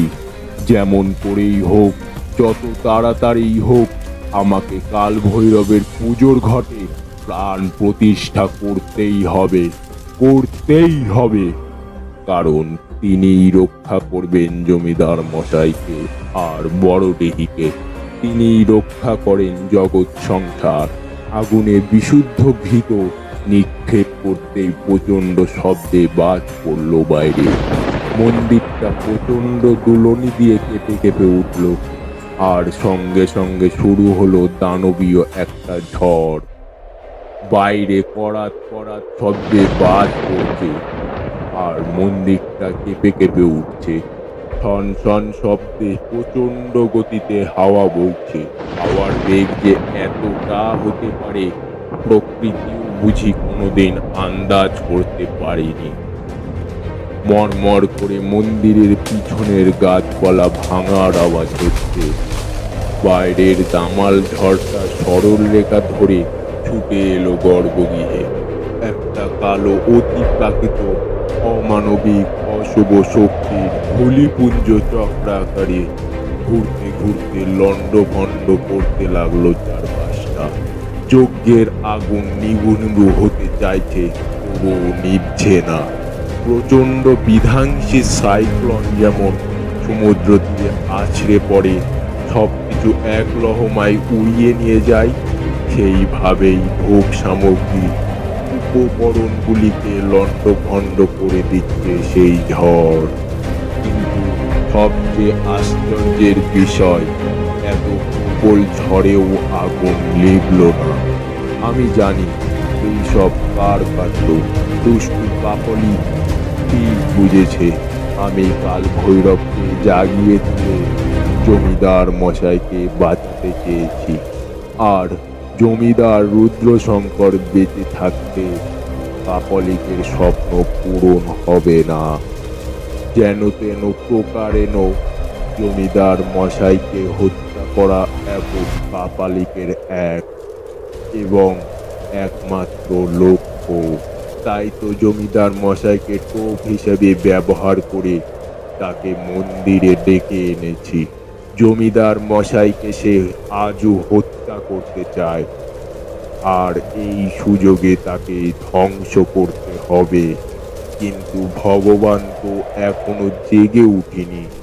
এদিকে ঝমঝম করে বৃষ্টি শুরু হলো। বৃষ্টি শুরু হতেই ঠান্ডা একটা স্রোত প্রবাহিত হলো মন্দিরের মধ্যে। ঠান্ডা স্রোত গায়ে লাগতেই কেঁপে উঠল রুদ্রশঙ্কর। বাইরে কড়াত কড়াত শব্দে বাজ পড়ছে তখনও। নিরবিচ্ছিন্নভাবে বাইরে একটানা ঝড় ও বৃষ্টি, আর সাথে সাথে কান ফাটানো গর্জন। প্রকৃতি যেন আজই তার সমস্ত সৃষ্টিকে ধ্বংস করে ফেলবে। প্রকৃতির গর্জনের সাথে সাথে শুরু হলো আরো একটা গর্জন। গর্জন এতটাই জোরালো যে কোনো মুহূর্তে কান ফেটে রক্ত বেরিয়ে পড়বে। জমিদার বাবু দু হাতে কান চাপা দিয়ে কাঁপতে লাগলো। এত কিছুর মধ্যেও আমি নিজেকে স্থির রেখেছি। শান্তভাবে বসে এক মনে একগ্রা চিত্তে মন্ত্র উচ্চারণ করে চললাম। হঠাৎ মন্দির দুলে উঠল। একবার দুবার দুলনির মাত্রা বেড়েই চলেছে। করতে করতে হুঙ্কার দিতে দিতে মন্দিরের গর্ভগৃহের কাছে আসছে, আবার পিছিয়ে যাচ্ছে। কোনো মতেই গর্ভগৃহের ভিতরে ঢুকতে পারছে না। আমি জানতাম ত্রিপুরা চৌধুরী ভিতরে ঢোকার চেষ্টা করবে, তাই বন্ধন করে রেখেছিলাম প্রথমেই। বারবার গর্ভগৃহে ঢোকার চেষ্টা করে বিফল হলে কপালি রাগে ফুঁসতে লাগলো। নিঃশ্বাসের সাথে যেন হুলকা বেরোচ্ছে তার। তারপর খলখল করে পাথর ফাটানো অপার্থিব হাসিতে হেসে উঠল। কি ভয়ঙ্কর, কি বীভৎস সেই হাসি! সেই অপার্থিব হাসি শুনে কোনো পালোয়ানের শরীরের প্রতিটি রক্তবিন্দুও জমে যাবে। হাসতে হাসতে বলল,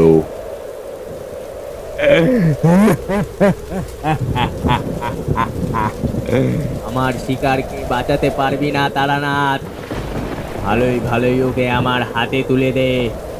ওকে মেরে পূর্বপুরুষদের ওপর অন্যায়ের শাস্তি দেব, আর আমি হয়ে উঠব এই অঞ্চলের রাজা। ওকে গর্ভগৃহ থেকে বের করে দে। আমি কাপালিকের কথায় কান্না দিয়ে নিবিষ্ট চিত্তে মন্ত্র উচ্চারণ করেই চললাম। কাপালিক আরো রাগে ফুঁসতে লাগলো।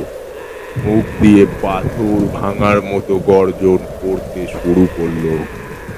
একদিকে বাইরে প্রচন্ড ঝড়ের তাণ্ডব, প্রাকৃতিক ভেঙে খান খান করা মেঘের গর্জন, আর অন্যদিকে মন্দিরের চাতালের মধ্যে দানবিক মেদিনী ভেদ করা চিৎকার।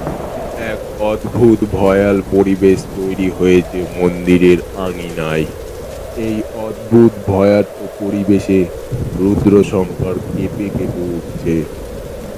আমি জমিদার মশাইকে প্রথমেই সাবধান করেছিলাম, যাই হয়ে যাক না কেন আপনি গর্ভগৃহ থেকে পালাবেন না, আমি আপনাকে রক্ষা করব। তাই এতক্ষণ বুকের মধ্যে ভয় চেপে রেখে মেরুদণ্ডে সাহস সঞ্চয় করে বসে রয়েছে রুদ্রশঙ্কর। কিন্তু তারপর হঠাৎ সবকিছু থম মেরে গেল। সব কেমন যেন চুপচাপ। ঝড় নেই, বাদল নেই, বিদ্যুৎ নেই, গর্জনও নেই। চুপচাপ মানে সব চুপচাপ। কাপালিকের ভয়ঙ্কর গর্জনও থেমে গেছে। আমি ভাবলাম জমিদারকে মারার চেষ্টা করায় বিফল হয়ে সে পালিয়েছে।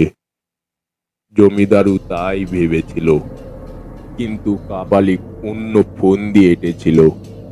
হঠাৎ একদলা আধারে গর্ভগৃহে ছুটে এলো। যজ্ঞের আগুন নিভে এলো সেই আধারে। গর্ভগৃহ ভরে উঠল তরল আধারে। আর কেমন যেন পাথর ভাঙার শব্দ শুরু হলো। মন্দিরের চূড়া ভেঙে পড়ছে বুঝি। অন্ধকারে কিছুই বোঝা যাচ্ছে না। হ্যাঁ, পাথর খসে পড়ছে আমাদের পাশে। যে কোনো মুহূর্তেই আমাদের মাথায় এসে পড়বে। আমার পুজো তখনও শেষ হয়নি। কাল ভৈরবের পূজা করতে করতে যদি আমার মৃত্যু হয় তো হোক। আমি মন্ত্র উচ্চারণ থামালাম না।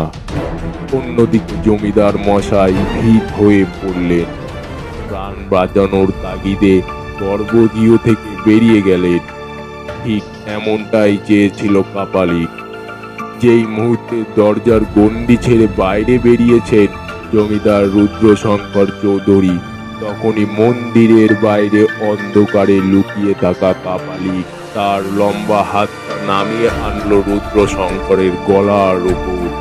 মন্দিরের বাইরে থেকে রুদ্রশঙ্করের গলা শোনা যাচ্ছে, তান্ত্রিক মশাই বাঁচান আমাকে, আমাকে বাঁচান, ও তান্ত্রিক মশাই।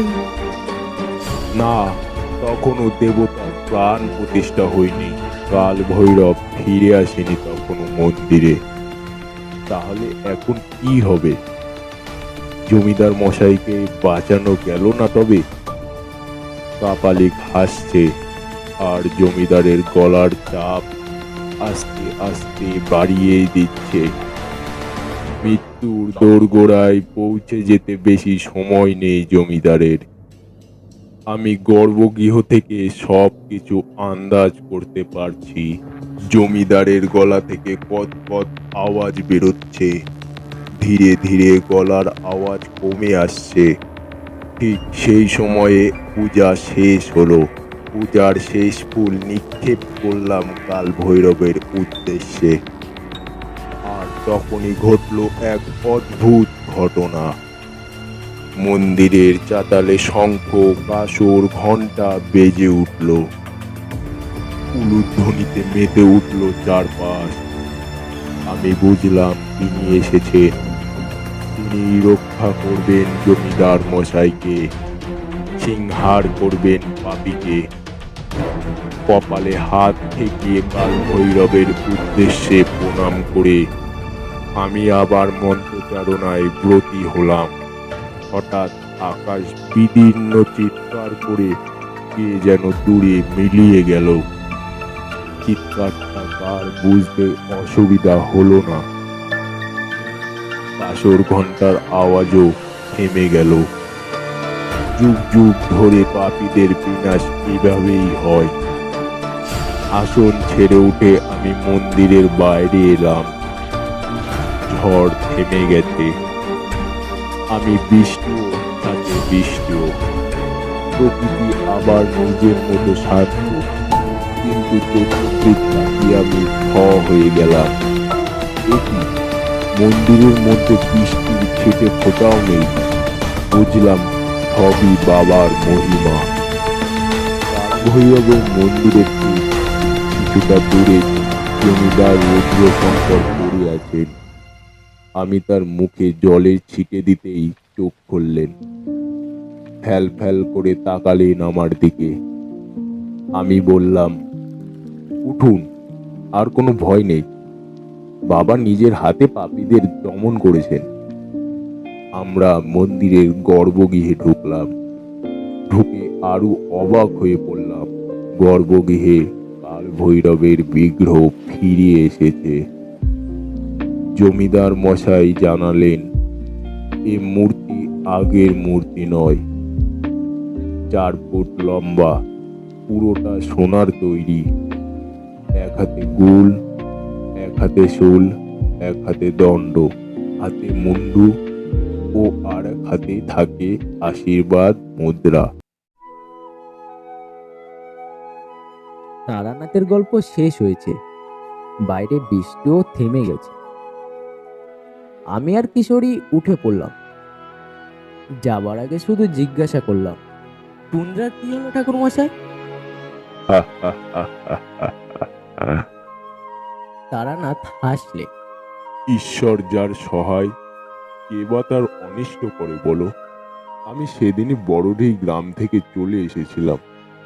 পরে জমিদার মশাই খবর পাঠিয়েছিলেন, টুনরাকে নিজের মেয়ে হিসেবে কাছে টেনে নিয়েছে রুদ্রশঙ্কর। শুধু তাই নয়, সম্পূর্ণ জমিদারির ভার তার উপর অর্পণ করেছিলেন। অনেকটা রাত হয়ে গেছে আজ। আসলে তারানাথ আমাদের গল্পে এমন ভাবে ভাসিয়ে রাখে, স্থান, কাল, পাত্র সবই ভুলে যায় আমরা। তারানাথের কাছ থেকে বিদায়। বৈঠকখানা থেকে বেরিয়ে ছাতা বগলে করে যে যার বাড়ির উদ্দেশ্যে যাত্রা করলাম।